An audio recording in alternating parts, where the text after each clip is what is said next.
Yani Ila TV Rwanda rero nkuko ukomeje kudukurikirana gatanu kuri gatanu, ni Ila Regis uri kumva kuri microphone. Hanyuma nkubitse kubanza gukora subscribe, hanyuma ukande n'akazogera kugira ngo dukomeze tubane gatanu kuri gatanu. Nkuko ubona rero ni amakuru yo muri East Africa, aho ari amakuru ari kugenda bigacika muri iyi weekend. Reka tongera amakuru yacu rero mu gihugu cya Tanzania, aho umuhanzi Diamond Platnumz uretse gusohora indirimbo nshyashya we na Zuchu, aho amaze gukorana ndetse n'indirimbo n'umuhanzi Alicia Keys. Diamond Platnumz rero yishimiye gukorana indirimbo na Alicia Keys, uyu muhanzi ndetse n'umunyamuziki umaze kuba ikimenya bose muri Afrika y'Uburasirazuba, ndavuga East Africa. Diamond Platnumz yishimiye bimwe mu bikorwa agiye gukorana na Alicia Keys wo muri Leta Zunze Ubumwe za Amerika. Indirimbo bise Wasted Energy iri kuri album nshya ya Alicia Keys yasohotse kuri uyu wa gatanu tariki ya 18 Nzeri. Mugambo ye Diamond Platnumz avuga ku buryo bwo gukorana ndetse na Alicia Keys nawe akagira icyo abivugaho. Diamond Platnumz rero yagize ati: wakoze cyane Alicia Keys na Swizz Beatz kunyizereramo, sinjye urota mbonye album isohotse kuri uyu wa 18 Nzeri 2020. Iyi album nshya ya Alicia Keys yise Alicia ni iya karindwi asohoye kuva yatangira umuziki.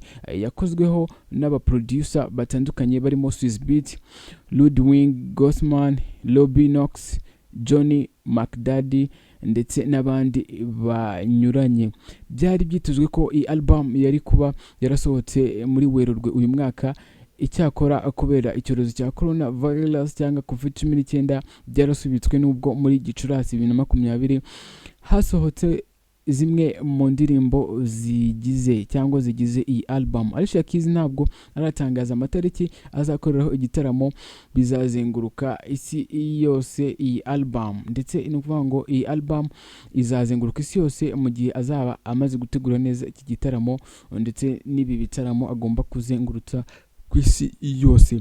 Alicia Keys rero amatariki yari yaratangaje ubwo yiteguraga kumurika iyi album mu 2020 byaje gusubikwa kubera icyorezo cya coronavirus. Si ubwa mbere Diamond Platnumz akoranye indirimbo n'abahanzi b'ibyamamare ku isi, kuko yakoranye n'abandi barimo Rick Ross, Omarion ndetse na Morgan Heritage.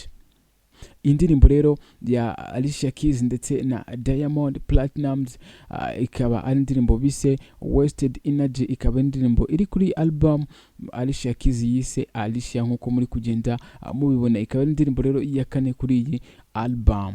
Ngaho rero ngaho amakuru tubafitiye muri East Africa, aho duhereye ku gihugu cya Tanzania. Reka dukomereze amakuru yacu mu gihugu cy'abaturanyi cy'u Burundi hano hepfo, aho hari kuvugwa amakuru y'umuhanzi Big Fizzo, aho Big Fizzo rero yatakambiye perezida w'u Burundi amusaba gushyiraho itegeko rikumira indirimbo z'abanyamahanga. Umuhanzi rero Big Fizzo yatakambiye ubuyobozi bw'u Burundi na perezida Evariste Ndayishimiye ngo bashyireho itegeko rikumira indirimbo z'amahanga zikomeza kwigarurira isoko ry'umuziki mu Burundi, bityo hacurangwe izabagenewe cyangwa izabene igihugu. Ni ubusabe yatangiye mu birori ngaruka mwaka byiswe Flambeau de la Paix byabereye mu mujyi wa Bujumbura kuri uyu wa 16 Nzeri 2020 imbere y'imbaga y'abarundi n'abayobozi banyuranye barimo umuyobozi w'umujyi wa Bujumbura. Big Fizzo yabivuze nyuma yo kumara umwanya afatanya n'abahanzi bo mu Burundi ndetse bo muri Bantu Boy gushimisha abitabiriye ibyo birori. Kimwe n'ahandi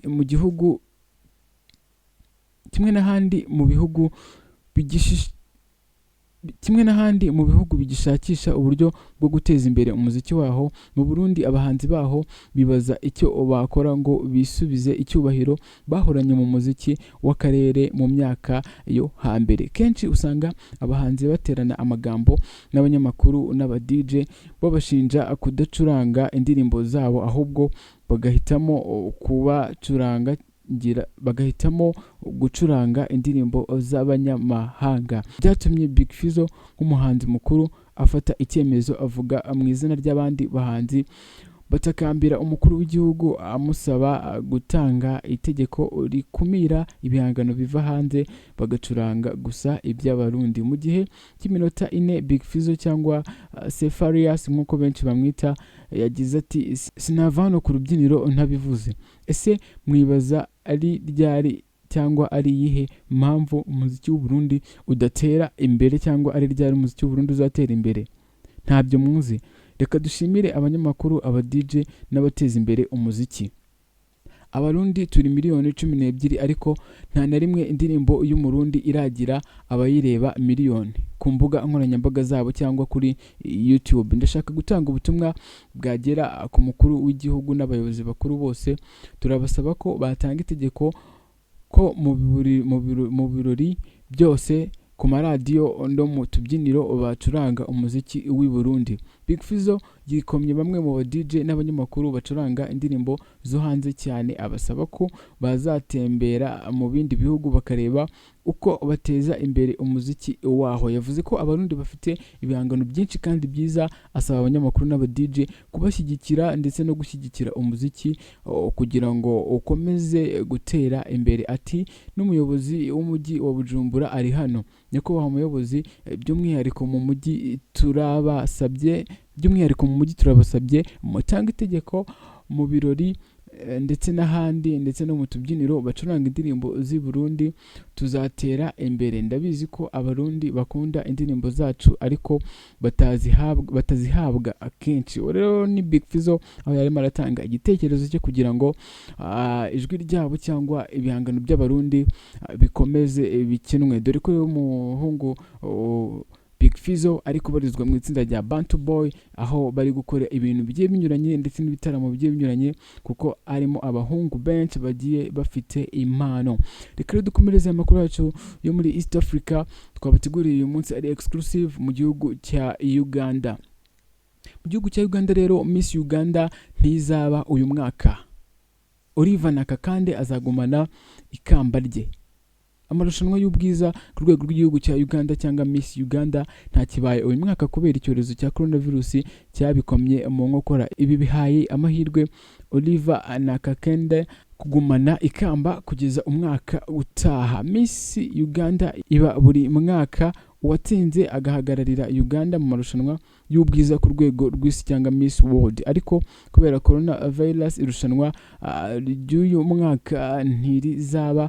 Ibisobanuye ko uwari ufite ikamba rya Miss Uganda 2019 Oliver Nakakande azagumana kugeza hongeye gusubukurwa cyangwa hongeye gusubukura ayandi marushanwa akabona akuritanga.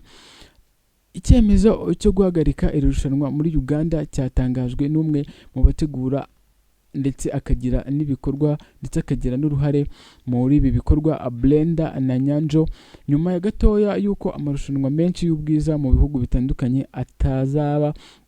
Bibaye ku nshuro ya kabiri Miss Uganda itazabaho mu gihe cy'imyaka 4 gusa. Ibihugu binyuranye rero bihagaritse irushanwa rya Miss. Nyuma yaho ubuyobozi butegura irushanwa rya Nyampinga w'isi cyangwa Miss World butangaje ko uyu mwaka irushanwa ritazaba kubera icyorezo cya coronavirus gihangayikishije isi muri rusange.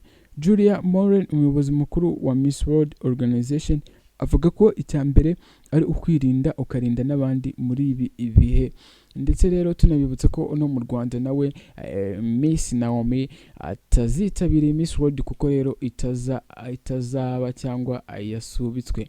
Ngo rero amakuru dukomeje kugenda tubazanira tubakuriye hano muri East Africa ndetse hano hafi y'u Rwanda ari kugenda avugwa cyane.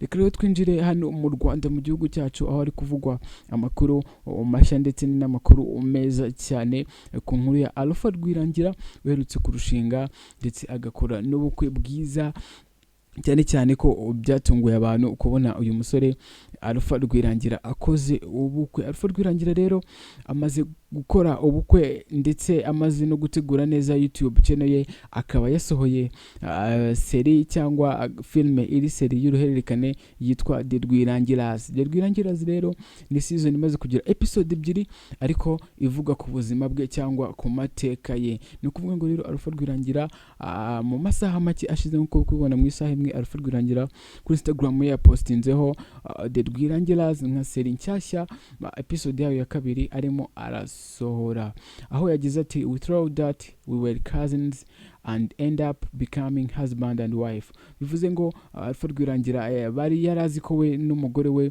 wo babanye bari abakuze ariko byaje kuvamo ko amubera umugore. Iyi nkuru rero ku bantu bari bukurikirane ni inkuru nziza cyane y'urukundo, aho Alpha Rwirangira agiye gusura iwabo y'umukobwa nk'abantu baturanye cyangwa abanyarwanda bafite inkomoko y'u Rwanda baba muri Canada, hanyuma ngaza kumubona asa neza avuye koga yambaye isume agiye kuryama. Hanyuma Alpha Rwirangira rero abona ko uwo nguwo ari wewe wa nyawe bagomba kurushinga. Bashishikariza gukomeza kujya kureba mukareba iyi nkuru ya Alpha Rwirangira ndetse ndakeka ko muri buze kuyikunda.